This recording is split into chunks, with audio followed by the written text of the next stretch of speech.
What is up? Welcome back to our fantasy endgame community. Appreciate having you as always. I'm Pierre. He's Chris.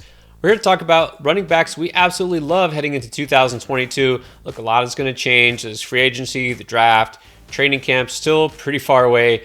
But these are guys who are on our radar now and are probably going to be early round picks. So we're going to lay out the guys we think could be league winners at running back. You always need that.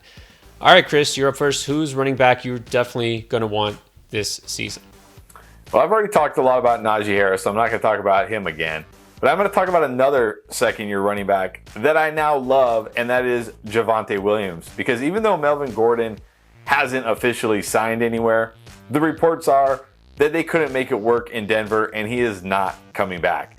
And that means Javonte Williams is going to be the guy just like we always wanted. And in case you didn't see or didn't hear, maybe you've been living under a rock in a cave, they traded for Russell Wilson. This is going to be one of the league's best offenses. And Javonte Williams last year had 200 carries and 43 catches, basically playing half the snaps. He's going to be a 3-down, 70, 80% snap guy this year in one of the league's best offenses. So for me, he's easily not just a top 5 running back, but a top 5 pick in fantasy. I love Javonte Williams heading into 2022. Top 5 pick. That is definitely some big praise. You know what? It wouldn't shock me, though, once Melvin Gordon officially goes elsewhere if he's treated that way. So, yeah, if you're doing early best ball drafts, now's the time to grab him before his ADP shoots up. So let's talk about his backfield mate from North Carolina. That's Michael Carter with the Jets. No, the Jets aren't going to be nearly as good as Denver. I don't think Michael Carter is going to be nearly as productive as Javonte Williams, but I think he's going to be a better value because as Javonte will go in the first round, at the latest the second, Michael Carter is still being treated kind of like a 4th, 5th rounder because he's on the Jets. Look, I get that. But here's something good that happened for him. The running back that he split time with last season is coming back, and that's Tevin Coleman. That's a good thing because it means that they're happy just having the veteran presence there to kind of, take a carry here and there, but no threat really to Carter's workload. Carter's going to be more involved. This is an offense that will get better. Like they had a lot of injuries at wide receiver. Zach Wilson, of course, still growing. He had a lot of injuries himself, but he did show signs of development late in the year. I really think this entire offense is going to surprise some people. They make some additions in the offensive line to kind of solidify that. Really, this offense, I think, will be surprisingly efficient, and it's going to start with the running game. And Carter is a guy who is a good pass catcher, and that's why I'm confident in him because he's going to have a decent floor. So Carter, I'm not going to go so far as to say he's going to be RB1, for fantasy, but I think he's going to be one of the best draft values as an RB2 in 2022. All right, let's keep going, Chris. Give me another running back that you think absolutely is a must-have.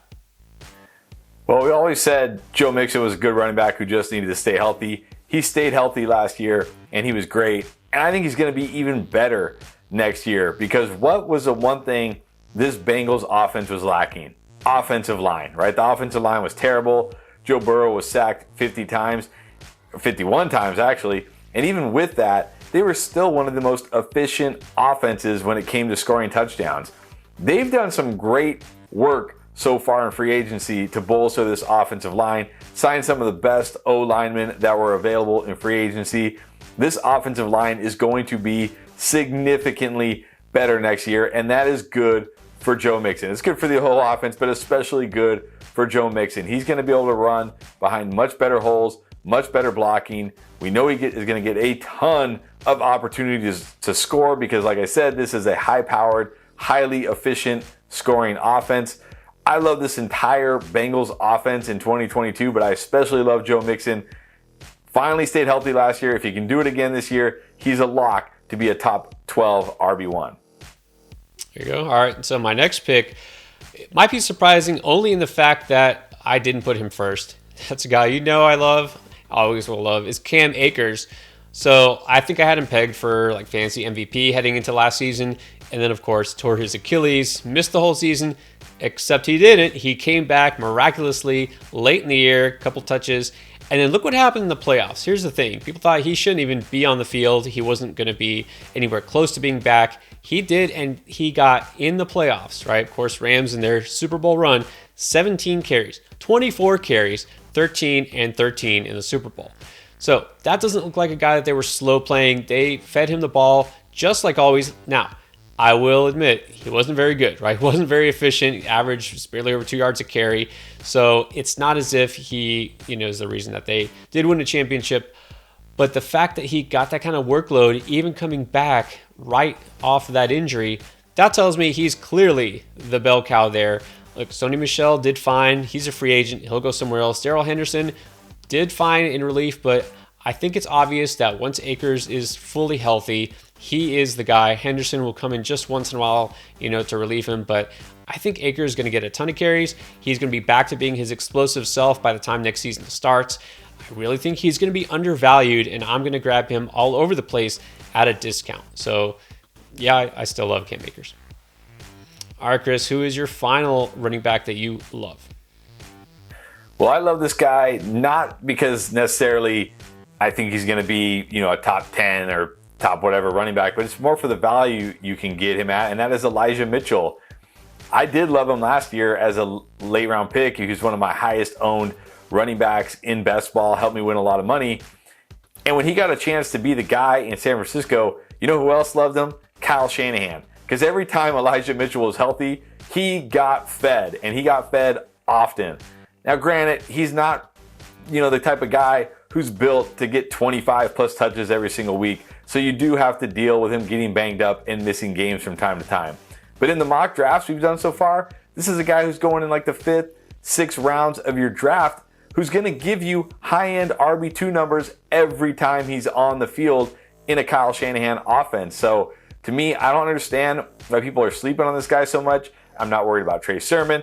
I'm not worried about JaMychal Hasty. I'm not worried about Jeff Wilson. There's no running back on this San Francisco roster that scares me. I don't think they're going to draft a running back. They did that last year. It didn't work. It's going to be Elijah Mitchell's job for however long he can stay healthy. So getting a 20-plus touch running back in the 5th, 6th round, that's just gold in fantasy. I can't pass up on that. I'm taking Elijah Mitchell every chance I can. Oh, absolutely. Look, I don't get it either. I mean, honestly, would people think all of a sudden Trey Sermon's going to get the ball? And I'll just come out and admit, right, you guys know if you've been watching us for a while, last year Trey Sermon was the running back I loved. I thought he had everything going for him, going in that system, and it wasn't him, it was Mitchell. You were smart to grab him instead, but yeah, he's still the guy. There's nothing going to change there. And then I have no idea where this running back is going to play, and I don't care. Wherever he plays, he is going to be my guy, and that is Breece Hall. Look, a lot of rookie running backs coming in, showing off their speed at the combine. A lot of guys put up numbers in college, and you don't know how that's going to translate. I have a really strong feeling that it doesn't matter. Breece Hall is going to be an absolute stud, and I'm not worried about competition. Look, he's been my rookie RB1 since before last college season started. Right, knew he was a guy who could kind of take up that mantle, and he has. And of course, his measurements at the combine, nothing surprising. Sub 4.4 speed, 98th percentile speed score. He did great catching the ball, his vertical, everything almost off the charts. So that aside, he's just a natural runner. He's got the vision. He's got everything you want. I think this guy will be a stud no matter where he plays. So he's the guy I'm targeting. Look, I like Kenny Walker a lot too. Don't get me wrong. He's my number 2 solidly. After that, it's a little tougher to say. But I think Breece Hall is the best rookie running back, and that's what you want to target in fantasy, the guy who has that upside. So Hall is my guy heading into this year. All right, those are some of the running backs that we love heading into 2022. We'll keep this updated as things change. Of course, we're here all offseason long with the best fantasy advice to help you win. That is our end game. All right, thanks for watching.